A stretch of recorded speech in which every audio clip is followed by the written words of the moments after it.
नमस्कार, मैं सिद्धार्थ शर्मा सुरागी लाल news channel से। कांग्रेस के प्रदेश अध्यक्ष करण महाराज काशीपुर पहुंचे हैं, जहां पर मंडी गेस्ट हाउस में कांग्रेसी कार्यकर्ताओं ने गर्मजोशी से स्वागत किया है।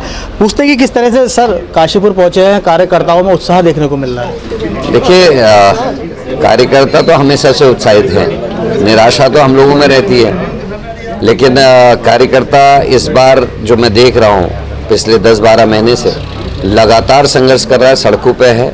जनता के जो मुद्दे हैं उनको उठाने का काम कांग्रेस के कार्यकर्ता कर रहे हैं और एक खासा जोश देख रहा हूँ। और ये जोश नाराजी को हमने जोश की ओर को कन्वर्ट किया है। जो नाराजी है अव्यवस्थाओं के खिलाफ, अस्पताल में डॉक्टर नहीं है, आपदा में सरकार कहीं कुछ करते हुए नहीं दिखाई दे रही है, महंगाई बेतहाशा बढ़ रही है, बेरोजगारों के संग धोखा हो रहा है, अग्निवीर योजना से लेकर तमाम पेपर लीक, भर्ती घोटाले हो रहे हैं, बच्चों पर लाठीचार्ज हो रहे हैं। इन सभी चीज़ों से हमारा कार्यकर्ता नाराज है।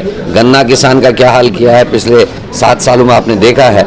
यहाँ धान की खरीद को लेके हम लोग देख रहे थे, हम लोगों को उसमें किसान आंदोलन करना पड़ा। किसान लगातार आंदोलन कर रहे हैं। तो तमाम, चाहे वो फौज है, चाहे किसान है, चाहे आम आदमी, हर आदमी परेशान है। और कांग्रेस का कार्यकर्ता इस समय उन सब के लिए लड़ने के लिए तैयार है, भिड़ने के लिए तैयार है, और इसीलिए जोश आपको दिखाई दे रहा है। सर, 2 दिसंबर को प्रशासक बैठ रहे निकायों में, कांग्रेस पहले से कह रही थी कि चुनाव समय पर नहीं होंगे, तो वो किस तरीके से? देखिए, पूरे तमाम इस समय उत्तराखंड को इन्होंने परेशान कर रखा है। चाहे वो महिलाओं के मामले हैं, उत्तरकाशी में 4 SC/ST की बहनें जिनका बलात्कार हुआ, आज तक उनको मुआवजा नहीं मिला, और मैंने प्रेस भी करी, उसके बाद भी मुख्यमंत्री कार्यालय नहीं चेत रहा है। तो ये दिखाता है कि ये घमंड में आ गए, इनको कोई फर्क नहीं पड़ता गरीब के साथ क्या हो रहा है। अंकिता मर्डर केस, केदारनाथ में 230 किलो सोने से अचानक वो 207 किलो सोना गायब हो जाता है, कोई जांच नहीं होती, ना सरकार को जवाब देना चाहती है। इतनी बड़ी घटना उत्तरकाशी में हुए, 41 मजदूर अपनी जान जोखिम में डाले हुए हैं, उनको अभी तक बाहर नहीं निकाला गया है। गांव के अस्पतालों में डॉक्टर नहीं है, स्कूलों में टीचर नहीं है। तो ये तमाम किस्म की ऐसी दिक्कतें हैं जिनके खिलाफ माहौल था, और बीजेपी इसको ताड़ रही थी। इसलिए बीजेपी नहीं चाहती थी कि निकाय चुनाव समय पे हों, और वो सोचते हैं कि संसदीय चुनाव के बाद माहौल थोड़ा परिवर्तन होगा, उनकी उम्मीद है, और उसके बाद वो चुनाव कराएंगे। लेकिन दूसरा कारण एक और है कि 2 तारीख से कार्यकाल खत्म हो जाएगा चुने हुए प्रतिनिधियों का।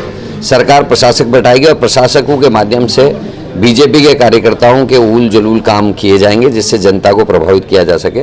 और इसके लिए हमारे कार्यकर्ता और ज़्यादा सजग होंगे, और जहां भी इस तरीके के प्रशासक काम करते हुए दिखाई देंगे, उसका प्रजोर विरोध जो है कांग्रेस के कार्यकर्ता करेंगे। सर, 24 से पहले 3 दिसंबर को रिजल्ट आ रहा है सेमीफाइनल का, उसको 5 राज्यों के चुनाव को किस तरीके से? वी आर पॉजिटिव, और हम लोगों को लगता है कि हम इन 5 राज्यों को जीत के आएंगे। जी सर, कांग्रेस में कुछ बदलाव देखने को मिल रहा है कि जो टिकटों का वितरण होता था वो अब जो पार्टी ऊपर तक देती है उसके हिसाब से पैनल बैठ रहा है, तो उसी के हिसाब से टिकट बढ़ता है। तो बदली हुई कांग्रेस, मतलब कहीं ना कहीं लगता है कि वो जो आज उत्तराखंड में कांग्रेस की गवर्नमेंट होती यदि टिकटों का वितरण सही होता है। निश्चित ही जब कोई दिक्कतें आती है तो उस पर विचार होता है, और कांग्रेस सब लीडर बेस्ड पार्टी से कैडर की ओर को जा रही है। आपने देखा होगा इस समय हम लोगों को झोंका गया कि हम कैडर पे काम करें, लीडरशिप पे ध्यान कम है जी, क्योंकि लीडर्स तो अपनी जगह बना लेते हैं, लेकिन जो एक्चुअल वर्कर है, जो नीचे काम करता है, उनको मौका देने का, नए लोगों को मौका देने की ज़रूरत हुई है।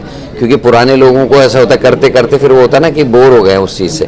नया आदमी एक नई जो उसके साथ काम करता है, उसको मौका दिया गया है। और मुझे लगता है कि कई जगह अभी स्थितियाँ बदली हैं, और जो हमारे लीडर्स हैं वो निश्चित ही सही समय पर उनको डायरेक्शंस देंगे, और चुनाव हम लोग जीतेंगे। सुरागी से बात करने के लिए थैंक यू। तो आप हमारे साथ कांग्रेस के प्रदेश अध्यक्ष करण महाराज जी, इनका साफ तौर पर कहना है कि जो निकाय चुनाव में प्रशासक आगे बैठा दिए हैं, तो ऐसे में भाजपा को कहीं ना कहीं डर था कि चुनाव में कहीं शिकस्त ना मिल पाए। सिद्धार्थ शर्मा, सुरागी लाल न्यूज़ चैनल, काशीपुर। उत्तराखंड की खबरों से जुड़े रहने के लिए आप हमें सभी सोशल मीडिया प्लेटफॉर्म्स पर सब्सक्राइब, लाइक और फॉलो कर सकते हैं। धन्यवाद।